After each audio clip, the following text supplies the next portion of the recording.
Okay, we're going to demo the Silver Thunder aluminum. That's a 3/4 inch Corian pot, aluminum over glass. My aluminum I use is not that thin anodized, black anodized aluminum or that green anodized. This is good heavy aircraft aluminum, high quality. It's going to really bark at you. It comes with your conditioners, a piece of 400 grit sandpaper, Scotch-Brite.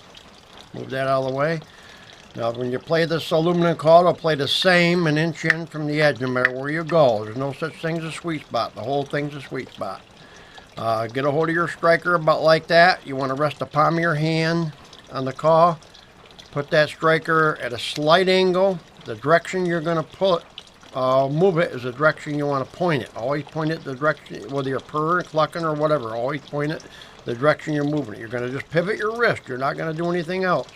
Just lay that on there and just go back and forth real easy. You don't need to push hard, just nice and easy.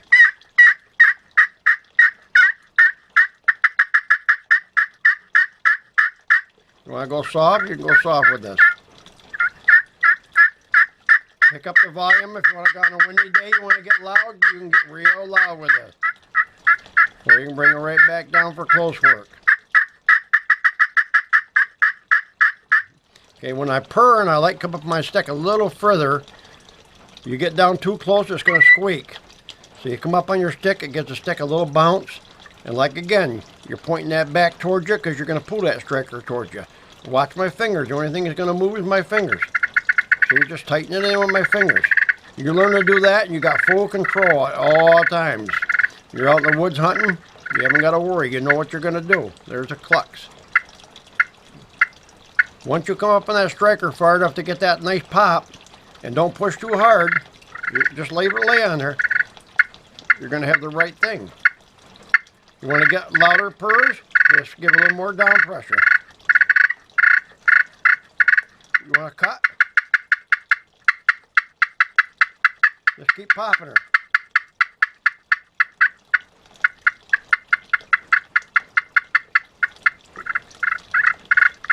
Okay, now that'll play the same no matter if you go over here, if you go here. No matter where you go, you haven't even got to look at that call in the wood. Just lay it on there and it's going to go no matter where you hit it. See, no matter where you hit that. Okay, that's the wood striker. Now you can also use a carbon tip striker on it, which will let you play it wet, and it'll also let you play it, it's going to give you a little more acoustic sound, a little higher pitch. Tone it right down. See, I'm only moving that just very little bit. So you don't have to move your striker very far to get that yelp. See it right there? This call will just automatically, no matter what you do, it's automatically going to sound good. Now the calls, you can also play the Corian calls on the back. Just rough them up with a little piece of Scotch-Brite. Then you just take your striker. Again, you just draw it towards you. Get nice purrs. Get your clucks back there.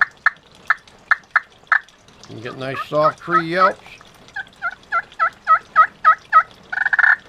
You're going to make sounds back there a lot of birds never heard.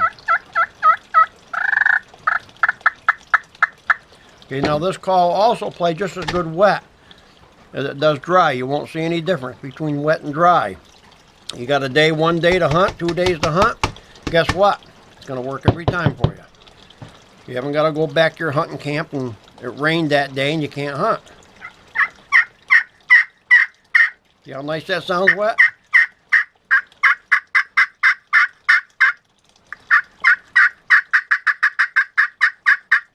Nice purrs.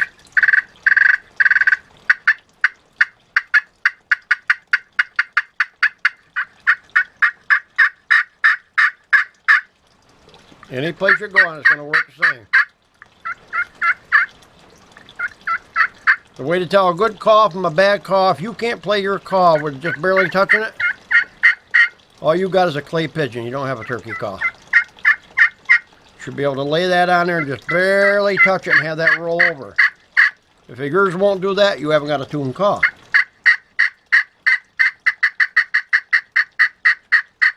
These are all custom made. Okay, that's a Silver Thunder, and that's the end of that.